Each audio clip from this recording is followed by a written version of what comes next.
I'm Stan Grant reporting live. Stan Grant is no ordinary Australian. During his 3 decades as a journalist, Stan has reported from more than 80 countries, covering events including the war in Iraq, Pakistan and Afghanistan, the rise of China, the handover of Hong Kong, and North Korea. He has also reported on the release of Nelson Mandela and the death of Princess Diana. These days, Stan anchors a nightly news show working to make sense of events all over the world. Ian Ferguson oversees Stan's program at Sky News. He's an accomplished broadcast journalist, a skilled interviewer, someone with a huge reputation in this country and also experience worldwide. Lindy Karen has also worked with Stan while at the National Indigenous TV service, or NITV. Oh, it was fabulous to work with Stan. He's an amazing journalist and he's just so fast and he got everything done really quickly and, had a good connection with people that we were talking to and really gave the story a lot of depth. And the key to his success? I had the ambition, I had the desire and I had the drive, and I was fortunate that opportunities came my way and there was a degree of luck. People saw something in me that perhaps I didn't even see myself. But I was always prepared to grab that opportunity and to make the most of it and to take a risk. But for Stan, it's about more than that. So I remember once meeting a young boy who was standing on homemade crutches in Pakistan. He was an Afghan refugee and he had a withered leg and he was about 14 or 15 years old. He was holding a bag of plastic bags. So it was a bag with plastic bags inside it.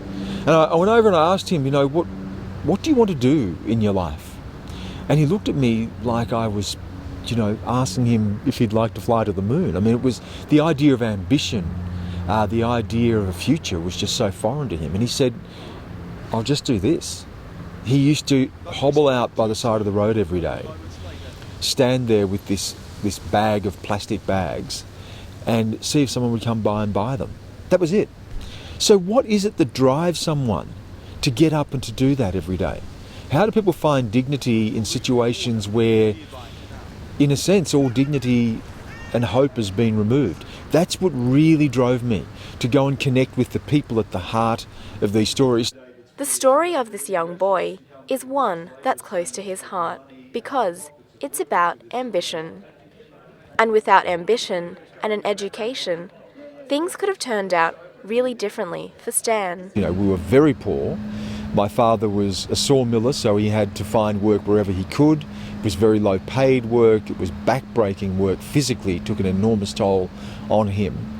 There was me, there were my 2 brothers and sister, or often extended family members living with us as well. We'd have to share a bed, we'd have to share clothes.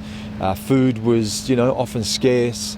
It was a really, really tough existence. Being an Indigenous family, we had to deal with life on the fringes and the history of exclusion, marginalisation and racism in Australia weighed very heavily on us. Moving constantly, Stan also rarely attended school. There was no continuity of education. I barely went to school until I was about 13. I had a very sporadic education.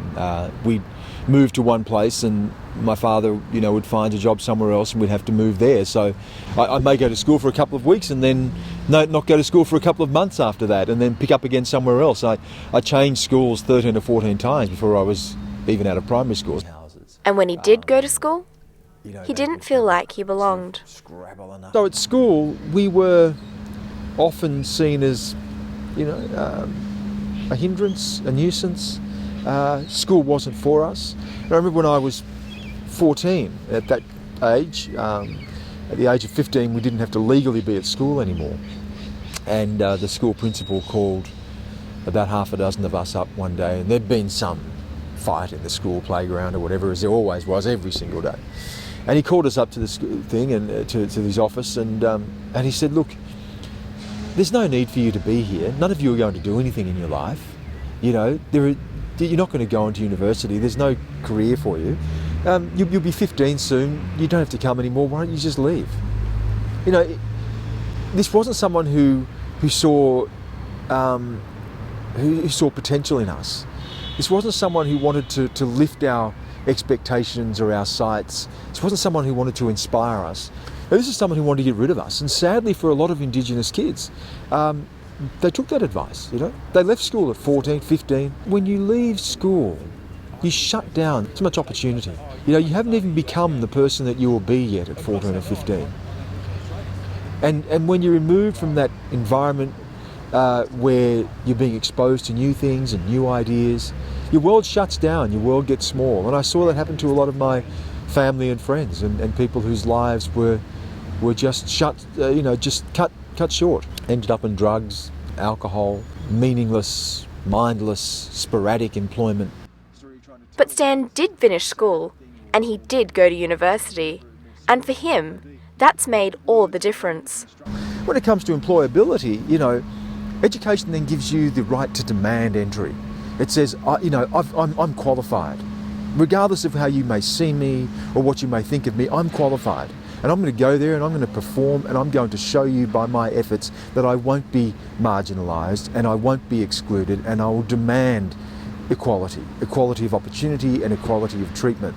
The importance of education to Indigenous children is echoed in a major report into Indigenous employment, commissioned by the government, called the Forest Review. That report found a 30% gap in employment between Indigenous and non-Indigenous Australians. But for those who finished Year 12, the outcome was very different. As soon as an Indigenous person, a first Australian, gets a decent education, the disparity ends on every statistic. The report defines a decent education as leaving school with Year 12 or equivalent qualifications and the ability to go on to further education and training. The Australian Indigenous Mentoring Experience, or AIM, caters to Indigenous kids in Years 9 to 12 and agrees that education is key to employment and success. AIM believes education is important because it opens up so many avenues and opportunities for our kids. You know, if we go back in time, you know, Aboriginal people didn't have the opportunity to an equal education, and we believe that our kids deserve that and no less. And you know, to be Indigenous means to be successful, so we want our kids to get an education. It's really important to get an education because with education becomes opportunities, and if you're not getting the education then you don't have the opportunity to get a job. Stan believes that this will happen with education and hard work. You know, that's what education gives you. Gives you the right to stand there and say, you can't take this away from me. You can't tell me who I am. This is who I am, and I've done the hard yards to prove it. When Stan finished high school and worked over the summer, he met a woman that would set him on a path to success. And over the summer, I was working at the Australian Institute of Aboriginal Studies, and I was just doing odd jobs around there, delivering mail and just for some pocket money. Now suddenly I was in an environment where there were Indigenous people studying, going to university, and this was an environment I'd never experienced before. And one woman in particular, Marcia Langton, who was studying, I think, postgraduate studies at ANU at that time and was working at the Institute, who's now a professor at Melbourne University, pulled me aside one day and said, you know, what do you want to do with your life? And I said, you know, I wouldn't mind being a journalist. I had no idea how to get into journalism. It was just, as I said, it was this curiosity that I had about the world. I liked writing, I loved reading. And she said, okay, well, you know, you did your Year 12. And I said, yeah. And she said, how did you go? No idea. So she went and got my marks for me. She said, you did amazingly well. Which university do you want to go to? So she enrolled me at University of New South Wales. I came down, studied politics, history, sociology, anthropology, just suddenly became aware of this world outside of my own and the potential that education could bring. And down here as well, I got to meet other Indigenous people who were doing the same thing, and we were sharing this sort of journey together. You know, at that point, barely any Indigenous people had been to university, so we were sort of, you know, breaking down barriers. And from that, you know, one thing led to another. I applied for a job as a journalist cadet with Macquarie Radio. I got that job, and I was off on this journey, you know, that's taken me around the world and given me these amazing experiences. Like Marcia, AIM provides support for Indigenous kids. We want to see every Aboriginal and Torres Strait Islander kid get through school at the same rate as every Australian kid. And I think Australia really want that. And I think, you know, our kids are ready for it.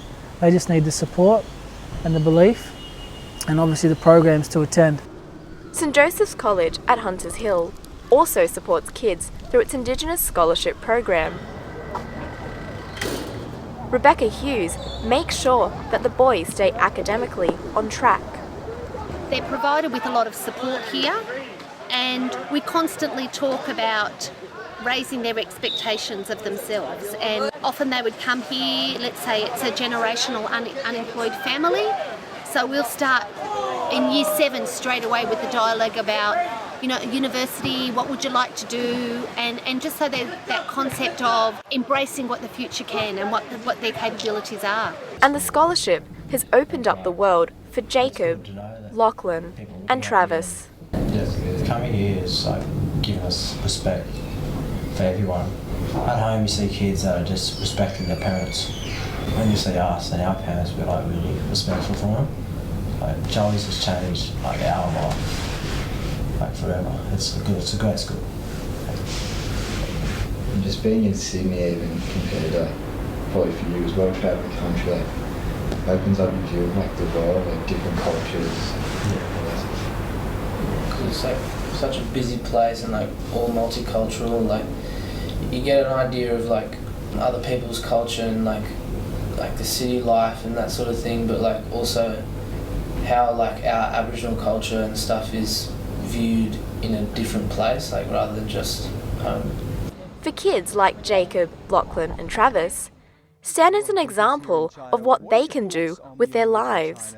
When I was at NITV and we worked together, we did a story with the AIM group, the mentoring program, and it was fabulous because there was lots of young men who Stan was working with, and you could certainly see that they looked up to him as a role model and listened to his story. For Travis, who has just started year 12, it has also helped him to become a better person. Where I'm from, there's a lot of drugs and alcohol, so I wanted to make the move myself, and my parents helped me get here as well. And like I wanted to make a change in myself, because when in primary school I wasn't like a good guy, but now I've developed since coming here. The 17-year-old has high hopes for when he finishes year 12. Yeah, so what I want to do is join the Defence Force, and then as I'm doing that is be a mentor to young Indigenous kids in not just my community but all around Australia. Lachlan, who is the youngest of the 3 boys, is not yet sure what he wants to do, but for the time being is happy exploring his passion in design and technology. At the moment we're like had to make a kids toy for like young children, so I thought I'd make something for my younger brother who's 3, so I thought and it had to be made out of wood, so I thought I'd make him a wooden toolbox. On the other hand, Jacob is keen to provide for his future family. I want to be able to put my kids through a good school like this and not have to worry about like, money, that sort of thing. Give them the opportunity that I had. Thea Perkins, granddaughter of freedom rider Charles Perkins, is pleased that more children are getting the opportunity to attend great schools. But she believes that entrenched racism must be overcome. Racism is a huge barrier to people pursuing education, and I don't think that that's realised, and often institutions aren't sympathetic to how Aboriginal people, their worldview, and they're just not great environments, and it doesn't encourage, if you're subject to racism and all that kind of stuff, it's not something that you'd want to, it's not some place you'd want to be. And even just through my family and myself, the difference, if you have a fantastic educational environment and you don't, is incredible. The 22-year-old fine arts student believes that these attitudes often spill into the workplace. Because even when Aboriginal people do get jobs, they sort of prejudice within the workplace is also a big issue and stuff. Yeah, so I think it's sort of, complacent racism, casual racism, all that kind of stuff, are huge barriers, and overt racism to it because, And because it is an undercurrent. It's not spoken about and like sort of broadcasted, I guess. But yeah, it's there. And Stan Grant thinks that more can be done to improve Indigenous affairs. It's ridiculous. It's 2014. Where are we? How come we can have, to this day, never having had an Indigenous person on the front bench of either major party, federally? We've never had a federal cabinet minister. That's ludicrous. But why is it that the Treasurer of Australia can be an Armenian with a family history from the Middle East and Palestine? Why is it that we can have, Greeks and Italians? Why is it that we can have a Prime Minister who was born in Britain, but we can't have an Indigenous person there? Why is it that we can't have an Indigenous person on the front on the bench of the High Court? Why is it that we can't be running our major banks or our major companies? Why is it that we can't be running government departments? It's because we're excluded. It's because Australia can't imagine us in any way other than being Indigenous people in Indigenous communities. If you're a lawyer, you'll be an Indigenous lawyer. If you're a doctor, you'll be an Indigenous doctor. If you're a journalist, you'll be an Indigenous journalist. Well, I wouldn't accept that. And I think we still see far too much of that in Australia. We are put in this straitjacket and we are not allowed to express ourselves outside of that. And often it comes with the greatest of intentions, Opportunities are provided for Indigenous people to study or to get a foothold in employment. And the ABC, for instance, will take Indigenous cadets on as journalists. But where are they? Stan doesn't believe that government alone can provide the answer. The government has a responsibility in Australia as part of the social contract to provide good health, good housing, educational opportunities, a clean environment. These are basic things. They're not something that they're doing Indigenous communities a favour by providing. The government has a responsibility to redress the years of neglect and injustice. So, of course, government has a role, but government is not the answer. Ultimately, it can create an opportunity, it can level the playing field for you, but it's not going to be the answer. You've got to bring something to it yourself. And that falls to us. Government will not lift us up. Government will provide the opportunity. The rest is down to us as communities and individuals. For Thea, who attended Skeggs Darlinghurst on an Indigenous scholarship, the answer lies in changing attitudes. Being able to participate in the dominant discourse, being able to educate people, being able to argue and stand up for yourself, but even in terms of financial empowerment, like having a job and stuff like that. Yeah, it's indispensable to that, yeah. Stan agrees that to address the employment disparity, Indigenous Australians need to take charge. I think the biggest challenge for all of us is to challenge our own history and our own place in it. And that comes from us as much as it comes from white Australia. White Australia won't do it for us. We've got to demand it, Jessica Louie reporting.